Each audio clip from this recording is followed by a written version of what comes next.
Good afternoon. શોમાં આપનું સ્વાગત છે. તો ઓવરઓલ માર્કેટ જો જે ટેરિફના સમાચાર હતા પછી ગેપ અપ ઓપનિંગ પણ બતાવ્યું, પણ ગેપ અપ ઓપનિંગ બાદ જે ઉપલા સ્તરથી ખાસ કરીને દબાણ જોવા મળી છે.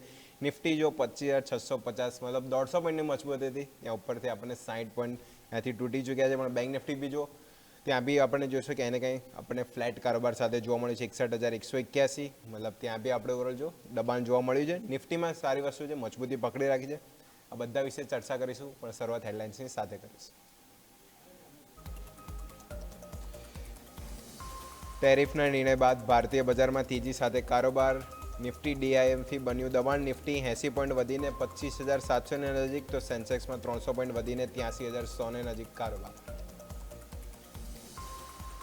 નિફ્ટીમાં સારી મજબૂતી, પણ બેંક નિફ્ટીમાં ફ્લેટ કારોબાર. બેંક નિફ્ટી બંને તરફી મુવમેન્ટ સાથે 61,200 નજીક. બેંક નિફ્ટીના 14 સ્ટોકમાંથી 10 સ્ટોક પોઝિટિવ, તો 4 સ્ટોકમાં ઘટાડા સાથે કારોબાર. Kotak bank, union bank, axis બેંકમાં જોવા મળી સારી ખરીદારી, તો સામે આઈડીએફસી ફર્સ્ટ બેંક, એયુ બેંકમાં બન્યું દબાણ. પીએસયુ બેંકોમાં સારી ખરીદારી. પીએસયુ બેન્કિંગ ઇન્ડેક્સ 1.5% વધુની મજબૂતી. Indian bank, union bank, Maharashtra bank, Indian overseas બેંકમાં જોવા મળી 2% વધુની મજબૂતી.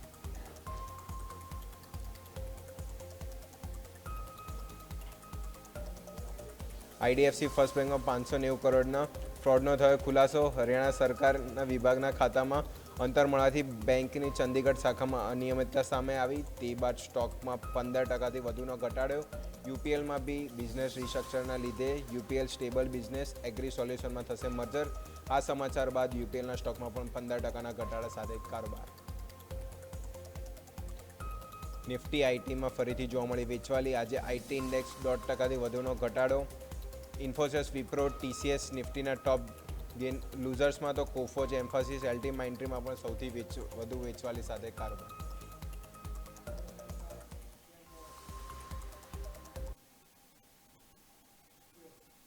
તોરલ માર્કેટ જો ક્યાંય ને ક્યાંય થોડું એક રેન્જમાં રહેવાનું કારોબાર કરી રહ્યું છે. ક્યાંય ને ક્યાંય જોશો નિફ્ટી 25,650 અને ઉપરની તરફ 700, એક આ 50 પોઈન્ટની રેન્જમાં છે. ગેપઅપ સારી ઓપનિંગ જોવા મળ્યું. ઉપર આપણે ગયા બી ખરી 700 ઉપર સુધી, પણ ક્યાંય ને ક્યાંય ફરીથી ડીઆઈથી દબાણ જોવા મળ્યું. બેંક નિફ્ટી જો ત્યાં સૌથી વધારે કરેક્શન જોવા મળી છે. અને એક મહત્વની બાબત એ છે કે પીએસયુ બેંકો આજે ખાસ કરીને સપોર્ટ કરી રહ્યા છે. પણ ક્યાંય ને ક્યાંય જે પીએસયુ બેંક નિફ્ટી ક્યાંય ને ક્યાંય મજબૂતી સાથે નથી, ત્યાં આપણને જો ફ્લેટ ઓપનિંગ સાથે કારોબાર જોવા મળે છે. સેન્સેક્સ બી જો કે અહીંયા બી ત્યાં સારી મજબૂતી, 300 પોઈન્ટની મજબૂતી, એટલે નિફ્ટી અને સેન્સેક્સ આ બંને ઇન્ડેક્સ છે ત્યાં સારી મજબૂતી યથાર્થ જોવા મળી છે. પણ બેંક નિફ્ટી છે ક્યાંય ને ક્યાંય મજબૂતી આજે પકડતી જોવા મળી નથી. આ બધા વિશે ચર્ચા કરવા આપણી સાથે આપણે ગેસ્ટ જોડાઈ ગયા છે. ભક્તિ વેલ્થ છે, नंदिता राय. नंदिता जी, पहले तो गुड आफ्टरनून. ओवरऑल मार्केट देखो तो टैरिफ के न्यूज़ के हिसाब से अच्छी खासी गैप ऑफ ओपनिंग तो दिखी. निफ्टी अच्छी खासी लेवल पे गई, 150 पॉइंट से ज़्यादा की मजबूती थी मॉर्निंग में, पर उसके बाद डे आई से थोड़ा फॉल आया. बैंक निफ्टी तो करेक्शन मूड में आ गया. ओवरऑल देखो आज पीएसयू बैंक सपोर्ट कर रहे हैं, पर बैंक निफ्टी आज थोड़ी रिस्की बात है कि बैंक निफ्टी आज पीएसयू बैंकिंग सपोर्ट के हिसाब से भी नेगेटिव कारोबार कर रहा है. तो निफ्टी बैंक निफ्टी कौन सी अभी स्ट्रेटेजी अपनाए नंदिता जी? तो बिल्कुल नमस्कार सबसे पहले आपको और सारे दर्शकों को। तो बिल्कुल आज ओवरऑल जो ओवरनाइट वीकेंड्स पे टैरिफ रिलेटेड न्यूज़ आया, उसके बेसिस पे मार्केट की आज गैप अप ओपनिंग बिल्कुल एक्सपेक्टेड थी और गैप अप ओपनिंग हुई भी। बट इवेंचुअली देखा जाए तो जो मार्केट है वो हायर जोन पे सस्टेन नहीं हुए हैं। उसका कहीं ना कहीं जो मुझे मेन रीज़न दिखाई देता है, कल एक्सपायरी है हमारी इंडियन मार्केट की, और इसके अलावा मार्केट जो इम्पोर्टेंट रेजिस्टेंस जोन था उसको भी सस्टेन नहीं किया और वहां से एक हमें रिवर्स देखने को मिला है। तो यदि मैं अभी करंट सिनेरियो की बात करूं तो ओवरऑल जो मार्केट है वो थोड़ा एक कंसोलिडेशन जोन में मुझे दिखाई दे रहा है। अभी निफ्टी 25,650 660 के जोन के आसपास ट्रेड कर रहा है, और इसी तरीके से बैंक निफ्टी भी 61,150 के जोन के आसपास ट्रेड कर रहा है। तो अभी फिलहाल इफ मैं इमीडिएट सपोर्ट की बात करूं आज के लिए, तो 25,600 25,580 का जो जोन है, this is a important support range. और ये यदि ब्रेक होता है तो फिर नेक्स्ट जोन जो हमारे लिए रहेंगे वो 25,500 25,400। 25,400 अब एक स्ट्रॉन्ग सपोर्ट जोन है। इफ मैं इमीडिएट रेजिस्टेंस की बात करूं तो अब जो इम्पोर्टेंट रेजिस्टेंस बन चुका है वो 25,730 750 का जोन है आज के लिए। और यदि ये ब्रेक होता है तो 25,840 860 का जो जोन होगा वो नेक्स्ट रेजिस्टेंस जोन होगा। सो ओवरऑल जब तक निफ्टी 25,600 25,580 के ऊपर सस्टेन कर रहा है, overall buy on dip strategy यहाँ से अप्लाई कर सकते हैं। नेक्स्ट अप मूव जो है वो 25,750 का जब ब्रेकआउट आता है उसके बाद ही हम एक्सपेक्ट कर सकते हैं। तो नेक्स्ट हमारे लिए फिर लेवल्स होंगे 25,840 860 का जोन। और यदि निफ्टी 25,600 580 का जोन ब्रेक कर देता है तो फिर फर्दर वीकनेस हमें देखने को मिल सकती है। इसी तरीके से यदि मैं बैंक निफ्टी की बात करूं तो बैंक निफ्टी चल रहा है अभी 61,170 के आसपास। तो इमीडिएट सपोर्ट जो है दैट इज 60,900 60,800। स्ट्रॉन्ग सपोर्ट जो है वो 60,500 का है। और इमीडिएट रेजिस्टेंस जो अभी मुझे दिखाई दे रहा है जिसको आज मार्केट ने ब्रेक नहीं भी किया है, सस्टेन भी नहीं किया है, दैट इज 61,500। और मेजर रेजिस्टेंस की बात करें तो 61,700 61,860। तो 61,500 के ऊपर अब जब बैंक निफ्टी ब्रेक करेगा तो जो नेक्स्ट मोमेंटम है वो बिल्ड होगा। अदरवाइज ओवरऑल मुझे ऐसा लगता है कि रेंज ही रहेगी आज सारा दिन मार्केट में। और कहीं ना कहीं एक्सपायरी है तो थोड़े बहुत वॉलेटाइल मोमेंटम आज या फिर कल सुबह में हमें देखने को मिल सकते हैं। सो ओवरऑल जो स्ट्रैटेजी की बात करूं, ओवरऑल ट्रेंड की बात करूं तो जो ट्रेंड है that is neutral to slightly bullish मैं कहूंगी। और हायर लेवल पे एग्रेसिव सेलिंग को अवॉइड करना चाहिए, लोअर लेवल पे एग्रेसिव बाइंग को अवॉइड एग्रेसिव सेलिंग को अवॉइड करना चाहिए लोअर लेवल पे।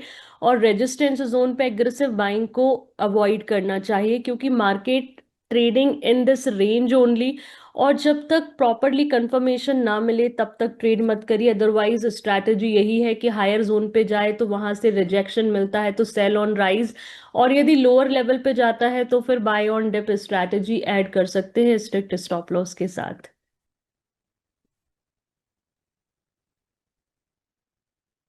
કહેને કાંઈ ઓવરઓલ જોઈશું કે ત્યાં નિફ્ટી બેંક નિફ્ટી બંને જો તો સારો એક રેન્જમાં કારોબાર કરી રહ્યા છે એટલે સિમ્પલ સ્ટ્રેટેજીની વાત કરીએ તો બાય એન્ડ ડીપ અને સેલ ઓન રાઇઝની સ્ટ્રેટેજી અહીંયા ક્યાંય ને ક્યાંય અપનાવવાની રહેશે।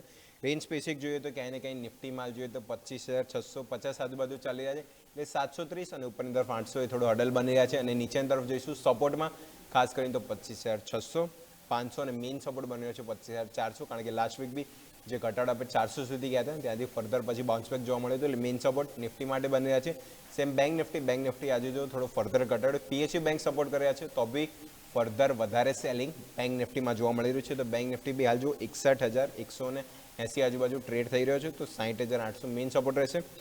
અને ઉપરની તરફ જોઈશું તો 61,300 61,500 જેમાં વાત કરી ત્યાં થોડું રજિસ્ટ્રેશન બની રહ્યું છે અને ત્યાંથી ક્યાંય ને ક્યાંય રિજેક્શન જોવા મળી શકે એટલે buy and dip sell on રાઇઝની સ્ટ્રેટેજી આપણે ઇન્ડેક્સ સ્પેસિફિક ખાસ કરીને જોવાની રહેશે। અને ખાસ કરીને પોઈન્ટ છે કે કાલે મંથલી એક્સપાયરી છે ઓવરઓલ નિફ્ટી બેંક નિફ્ટી આપણે ઓવરઓલ જોઈશું બધા એનએસસીના કોન્ટ્રાક્ટની મંથલી એક્સપાયરી છે તો ખાસ કરીને આ સ્ટ્રેટેજી અને આ લેવલ સ્પેસિફિક વોચ કરીશું નિફ્ટી બેંક નિફ્ટી। ઓવરઓલ વાત કરીએ તો આજે પીએસયુ बैंक सारी मजबूती આપી રહ્યા છે। तो एक अपडेट भी कह दूँ नंदिता जी कि आपका जो यूनियन बैंक का टारगेट था 200 वो 200 का टारगेट अभी अचीव हो गया है। तो अभी यूनियन बैंक के साथ ही रहेंगे या कोई दूसरा स्टॉक सजेस्ट करेंगे नंदिता जी? सो यूनियन बैंक में हमें एक अच्छा खासा मोमेंटम देखने को बिल्कुल मिला है और ओवरऑल जो फाइनल टारगेट्स है वो अचीव हो गए हैं। तो अब मुझे ऐसा लगता है कि यहाँ पे इन्वेस्टर्स को फाइनल जो प्रॉफिट बुकिंग है वो कर लेनी चाहिए। और इसके अलावा अभी एक्चुअली जो स्टॉक मेरी रडार पे है वो है एमसीएक्स। तो मुझे ऐसा लगता है स्टॉक में काफी गिरावट हमें पहले देखने को मिली थी बट कहीं ना कहीं स्टॉक अब एक अच्छा खासा ब्रेकआउट देने के बाद ऊपर में कंसोलिडेट कर रहा है। तो एमसीएक्स को ऐड किया जा सकता है अभी जैसे 2410 के आसपास चल रहा है। तो 2380 से 2400 का जो रेंज है मतलब थोड़ा सा डिप मिले तो ऐड कर लें तो बेहतर है बिकॉज ये जो है that is for short term trade. कुछ दिन के लिए होल्ड करना पड़ सकता है। और इसके लिए यदि मैं बिल्कुल इमीडिएट सपोर्ट की बात करूं तो दैट इज 2270 एक इम्पॉर्टेंट सपोर्ट जोन है एमसीएक्स के लिए। और यदि मैं अपकमिंग टारगेट्स की बात करूं तो बिल्कुल अभी जैसे 2400 का लेवल है तो 2450, 2500, 2600, इवन जो फाइनल इसका रेजिस्टेंस होगा दैट इज 2700। मतलब ये एक फाइनल इम्पॉर्टेंट रेजिस्टेंस है और एक ये प्रॉफिट बुकिंग जोन भी है। तो मेरे हिसाब से अभी मेरी जो बेट रहेगी वो एमसीएक्स के लिए रहेगी। તો યુનિયન બેંક જે પહેલો સ્ટોક હતો ટાર્ગેટ અચીવ થઈ ગયા અને નેક્સ્ટ હવે પીક બની રહી છે એમસીએક્સ સારું સ્ટ્રક્ચર ત્યાં પણ જોવા મળ્યું છે ક્યાંય ને ક્યાંય જોશો ગોલ્ડ સિલ્વરની પ્રાઇસ બી સારી મજબૂતી તો ક્યાંય ને ક્યાંય કોમોડિટી રિલેટેડ એમસીએક્સમાં અહીંયાથી ફોકસ કરવાની સલાહ બનશે નંદિતાજી તરફથી તો 2380 2400 આજુબાજુ બાર ડીપની સલાહ રહેશે અને નેક્સ્ટ આપણને 2500 2600 2700 સુધીના પણ લોંગ ટર્મ ટાર્ગેટ આપણને સ્ક્રીન પર જેમ જોવા મળે છે તો એમસીએક્સમાં જોવા મળી શકે છે તો બાર ડીપની સલાહ આ લેવલે સારું સ્ટ્રક્ચર ચાર્ટ સ્પેસિફિક એમસીએક્સમાં જોવા મળ્યું હતું। तोरल હવે क्वेश्चन तरफ ज आगे बढ़े कि फर्स्ट क्वेश्चन अपने मनी क्वीन में आया है अपेक्षा जी का क्वेश्चन आया है नौकरी के ऊपर इन्फो एज 1316 की बाइंग प्राइस है 90 क्वांटिटी लेके रखी और लॉन्ग टर्म का स्टॉक अभी 1070 के आसपास चल रहा है। तो इन्फो एज ये स्टॉक की बात करूँ तो काफ़ी स्टॉक पीट चुका है अपने ऑल टाइम हाई से और अभी कंसोलिडेशन जोन में चल रहा है। और ईयरली रिटर्न भी देखूँ तो नेगेटिव सा ही है तो स्टॉक अभी इतना पीट चुका है कि अभी सपोर्ट लेने की ट्राई कर रहा है अपन सपोर्ट ले नहीं पा रहा है अपने चार्ट स्पेसिफिक। तो नंदिता जी नौकरी इन्फो एज स्टॉक को कैसे देखे? पहले तो इन्वेस्टर ये लेवल पे तो लॉस में चल रहे तो अभी यहाँ स्टॉक रखना चाहिए फिर अवॉइड करके दूसरे स्टॉक में इन्वेस्ट कर सके नौकरी इन्फो एज? सो ओवरऑल यदि मैं चार्ट स्ट्रक्चर की बात करूं तो बिल्कुल दैट इज नेगेटिव और मुझे तो पूरा डिक्लाइन ही अभी भी दिखाई दे रहा है। बट स्टिल इन्वेस्टर थोड़े ज्यादा लॉस में हैं और कहीं ना कहीं यदि मैं कंपनी की बात करूं तो थोड़ा फंडामेंटल्स जो हैं वो कंपनी के ठीक हैं। तो यदि इन्वेस्टर का जो व्यू है that is for long term, यदि लॉन्ग टर्म के लिए रखना चाहते हैं तो मेरे हिसाब से थोड़ा अभी फिलहाल होल्ड कर लेना चाहिए। स्टॉक एक बार 1100 1110 के लेवल को ब्रेक करके थोड़ा सा ऊपर जाना सस्टेन कर देगा तो फर्दर अप मूव जो है वो हमें देखने को मिल सकती है 1200 और 1300 तक के जोन के लिए। और 1335 का एक स्ट्रॉन्ग रेजिस्टेंस है, हर्डल भी है। तो मेरे हिसाब से यहाँ पे थोड़ा सा एक्स्ट्रा वॉच करना पड़ेगा स्टॉक को। यदि इस जोन पे सस्टेन करता है तो फर्दर मूव देखने को मिलेगा। अदरवाइज इन्वेस्टर यदि प्रॉफिट में आ जाए तो फिर यहाँ पे एक बार प्रॉफिट बुकिंग करके किसी दूसरे स्टॉक में इन्वेस्ट कर सकते हैं। ओके तो અહીં ઓવરઓલ વાત થઈ ગઈ નોકરી ઇન્ફો એજ સ્ટોક જો ક્યાંય ને ક્યાંય કરેક્શન મૂડમાં છે chart specific weekly daily chart બંને જો નેગેટિવ જોવા મળે છે એટલે ક્યાંય ને ક્યાંય ઇન્વેસ્ટર આ લેવલે લોસમાં છે તો ખાસ કરીને 1100 1110 આ લેવલ સસ્ટેન થાય છે ફર્ધર સ્ટોક માટે તો પછી અપમૂવ 1200 1300 સુધીના જોવા મળી શકે છે અને પછી બી ફર્ધર અપમૂવ રહે છે તો ઇન્વેસ્ટર આ લેવલે પ્રોફિટમાં આવશે। 1335 આજુબાજુ એક રિજેક્શન જોવા મળે છે તો ત્યાંથી ફર્ધર સ્ટોક એક આપણને બાઉન્સ બેક પછી રિટેસ્ટ જોવા મળે છે તો ફર્ધર એક્ઝિટ લઈને બીજા નવા સ્ટોકમાં એન્ટ્રી લઈ શકે છે। તો ઇન્ફોએજ ખાસ કરીને આ લેવલ સ્પેસિફિક વોચ રાખીશું તો હાલના લેવલે હોલ્ડની સલાહ બની રહી છે ઇન્ફોએજ નોકરી। વાત થઈ ગઈ નોકરી સમય થઈ ગયો છે બ્રેકનો બ્રેક લઈશું ને બ્રેક બાદ આગળ બીજા ઘણા દર્શકોના ક્વેશ્ચન આવ્યા છે એના પર બી ચર્ચા યથાવત રાખીશું।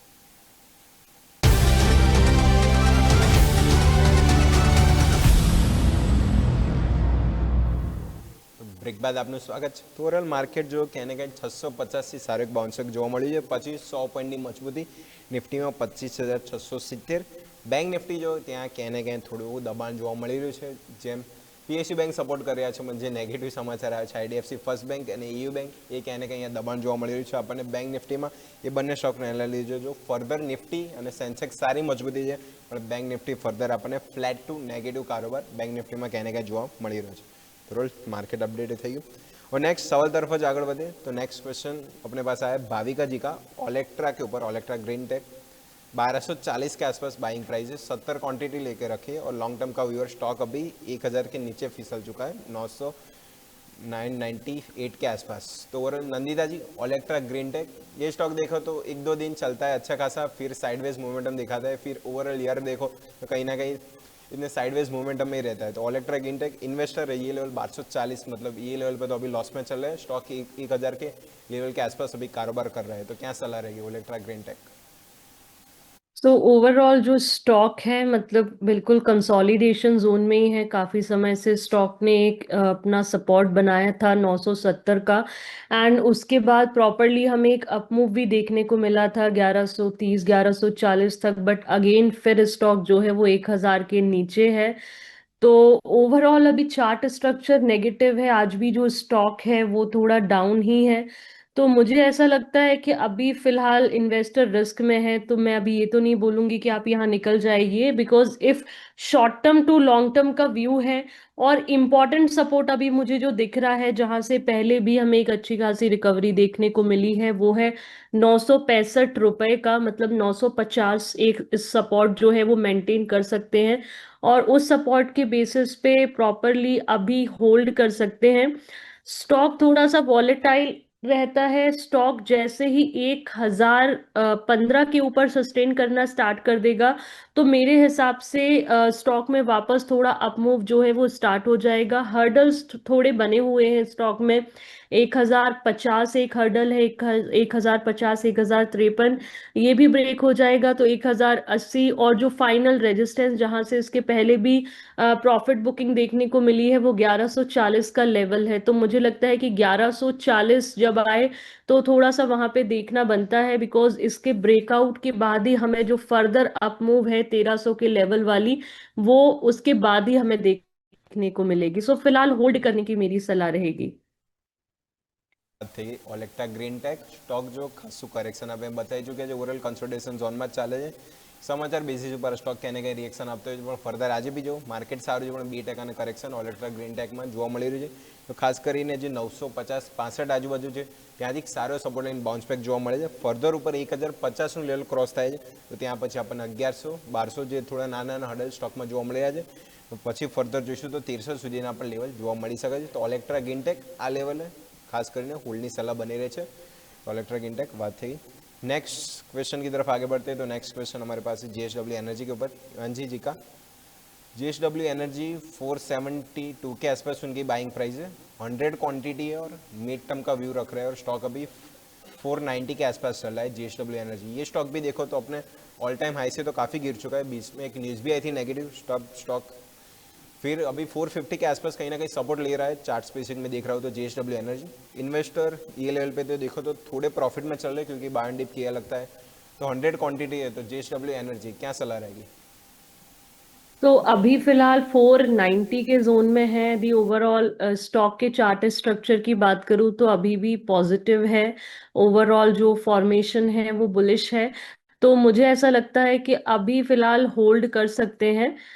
490 का जोन अभी चल रहा है। इमीडिएट सपोर्ट की बात करूं तो 470 एक इम्पॉर्टेंट सपोर्ट का काम करेगा। और यहाँ से अब जो स्टॉक है, आज थोड़ा सा नेगेटिव है स्टॉक, लेकिन ओवरऑल स्टॉक यदि अप ट्रेंड में है तो अपकमिंग जो मुझे रेजिस्टेंस दिखाई दे रहा है दैट इज 524 का रेजिस्टेंस है। मतलब यहाँ पे एक हर्डल है, तो यहाँ पे ब्रेकआउट आएगा तो नेक्स्ट जोन 540 550, और this is a final resistance जहाँ पे पहले भी कई बार प्रॉफिट बुकिंग हमें देखने को मिली है। सो फिलहाल होल्ड कर सकते हैं 470 के स्टॉप लॉस के साथ। તો વાત થઈ જીએસડબ્લ્યુ એનર્જી 470ના સ્ટોપ લોસ સાથે હોલ્ડની સલાહ બનશે અને સ્ટોક જો નીચેથી સારો સપોર્ટ ચાર્ટ સ્પેસિફિક જોવા મળી રહ્યું છે તો 540 550 સુધીના લેવલ જોવા મળી શકે છે તો 550 ત્યાં સ્ટોક જોશું ચાર્ટમાં સારું એવું રિજેક્શન આપણને 2 થી 3 વખત ત્યાં જોવા મળ્યું હતું તો આ લેવલ સ્પેસિફિક ખાસ કરીને વોચ રાખીશું અને ટ્રેલિંગ સ્ટોપ લોસ સાથે હોલ્ડની સલાહ બનશે जेएसडब्ल्यू एनर्जी तो खास कहीं फोकस करीશું। नेक्स्ट हमें सवाल तरफ आगे बढ़ते तो नेक्स्ट क्वेश्चन ओरल एचएल के ऊपर ही आया इसलिए बात याद आ गई। तो ओरल हिरल जी का क्वेश्चन है हिंदुस्तान एरोनॉटिकल के ऊपर एचएल। तो ओवरऑल बाइंग प्राइस देखो तो 4460 की बाइंग प्राइस है, 28 क्वांटिटी है और मिड टू लॉन्ग टर्म का व्यू रख रहे हैं। स्टॉक अभी 4000 के आसपास अभी चल रहा है तो आज फर्दर देखो तो 4% के आसपास स्टॉक गिर चुका है। जो कुछ न्यूज़ आई थी नेगेटिव कि उसका जो तेजस फ्लाइटर जो विमान है जेट वो क्रैश हुआ था, पायलट बच गया पर ये क्रैश की न्यूज़ है स्टॉक आज देखो तो फर्दर करेक्शन दिया है तो स्टॉक स्पेसिफिक रीजन के आसपास स्टॉक देखो तो 4000 के लेवल के आसपास आ गया है। तो नंदिता जी एचएल की ओवरऑल बात करूँ तो ऑर्डर बुक अच्छी खासी है पर कुछ स्पेसिफिक न्यूज़ आती है तो स्टॉक कहीं ना कहीं गिर जाते हैं, इतना चढ़ते तो नहीं है पर और फॉल आउट तो ज़्यादा कुछ दिखाते तो एचएल स्पेसिफिक डिफेंस तो क्या सलाह रहेगी? तो बिल्कुल स्टॉक आज कहीं ना कहीं जो करेक्शन हमें स्टॉक में देखने को मिला है वो कंप्लीटली न्यूज़ बेस्ड है। इसके पहले जो स्टॉक था वो कहीं ना कहीं अप ट्रेंड में कंसोलिडेट कर रहा था। तो मेरे हिसाब से थोड़ा जो करेक्शन आया हुआ है वो न्यूज़ बेस्ड करेक्शन है। इन्वेस्टर का जो व्यू है वो शॉर्ट टू लॉन्ग टर्म है, तो मेरे हिसाब से अभी फिलहाल होल्ड कर सकते हैं, बिकॉज ओवरऑल जैसा आपने बताया कि कंपनी के फंडामेंटल्स, ऑर्डर बुक्स अच्छी है, बिल्कुल मैं भी देख पा रही हूँ, everything is all right. But कहीं ना कहीं जो ये करेक्शन देखने को मिल रहा है दैट इज न्यूज बेस्ड। तो बिल्कुल अभी रख सकते हैं। यदि स्टॉप लॉस की बात करें तो 3700 एक इम्पॉर्टेंट सपोर्ट होगा फॉर लॉन्ग टर्म। और इफ मैं हर्डल्स की बात करूं, ऊपर की तरफ रेजिस्टेंस की बात करूं, तो स्टॉक जैसे ही 4200 के लेवल को ब्रेक करके ऊपर पहुंचेगा तो फाइनली हमें जो अप ट्रेंड है वो हमें देखने को मिल जाएगा। उसके बाद 4200 के बाद हमें सीधा 4400, 4700, ये दो इंपॉर्टेंट रेजिस्टेंस रहेंगे जिसको आपको ध्यान रखना चाहिए। सो ओवरऑल फिलहाल होल्ड करने की मेरी सलाह रहेगी। ઓકે, તો વાત થઈ ગઈ એચએલ હિન્દુસ્તાન એરોનોટિકલ સ્ટોક જો કે એને કે ન્યૂઝ બેઝ રિએક્શન 4%નો ઘટાડો જોવા મળ્યો છે. ફર્ધર પહેલાં બી જે તેજસના રિલેટેડ સમાચાર આવ્યા હતા કે એને કંઈ એના લીધે સ્ટોક જો તો 4000 આજુબાજુ કે એને કંઈ ચાર્ટ્સ બી છે ત્યાં બી વારાફરતી સપોર્ટ લઈ રહ્યો છે સ્ટોક, એટલે કે એને કંઈ ઓવરઓલ જોઈશું આ લેવલ નીચે ધ્યાન રાખીશું અને ઉપરની તરફ જોઈશું 4200 એ લેવલ ક્રોસ થાય તો 4400 અને લોંગ ટર્મ 4700 સુધીના લેવલ એચએલ જોવા મળી શકે છે. ઓર્ડર બુક કંપની પાસે સારી મજબૂતી, ફંડામેન્ટલી બી સારી સ્ટોક છે અને ડિફેન્સમાં main large cap company HL છે તો ખાસ કરીને एचएल भी यहाँ लेवले होल्डनी सलाह बनी रही है. नंदिता जी, इसके साथ समय हो गया है सुसमाप्ति का. तो हमने जितने भी स्टॉक डिस्कस किए आपके डिस्क्लेमर. तो जो भी डेटा एंड कंटेंट मैंने आपके साथ, आप लोगों के साथ यहाँ डिस्कस किया है वो लर्निंग एंड एजुकेशन पर्पस के लिए, इसमें मेरी कोई भी पर्सनल होल्डिंग्स नहीं है।